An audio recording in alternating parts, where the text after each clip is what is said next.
Big breaking news, new upper primary 2025 জন্য একটি গুরুত্বপূর্ণ আপডেট। হ্যাঁ, আজকে অর্থাৎ 6 ফেব্রুয়ারি 2025 আজকে একটি গুরুত্বপূর্ণ হিয়ারিং রয়েছে কলকাতা হাইকোর্টে।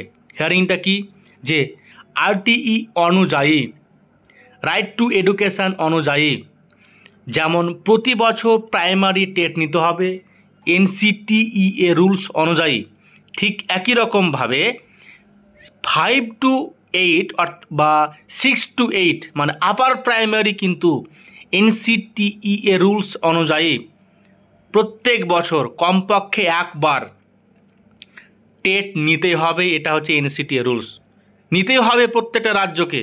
কিন্তু আমাদের রাজ্যে শেষ আপার প্রাইমারি হয়েছিল 2014 সালে। এই নিয়ে সঠিক ডেটটা এই মুহূর্তে আমার জানা বলতে পারছি না। আজ থেকে প্রায় 2-3 মাস আগে কলকাতা হাইকোর্টে এরকম একটা কেস হয় যে আপার প্রাইমারি কেন হবে না, আপার প্রাইমারি কেন টেট হবে না বছরে প্রত্যেক বছরে একবার করে, সেই জন্য কেস হয়। তারই শুনানি রয়েছে 6/2/2025 অর্থাৎ আজকে কলকাতা হাইকোর্টে নতুন আপার প্রাইমারি এক্সাম নিয়ে নোটিফিকেশান নিয়ে একটা হিয়ারিং রয়েছে।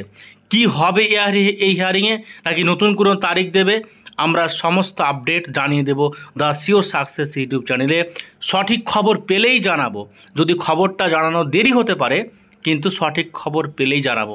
Thanks for watching this video.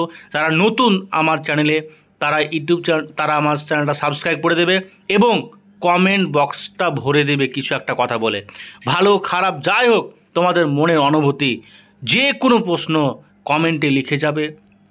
এটা আমি অপেক্ষায় রইলাম। Keep watching, keep running.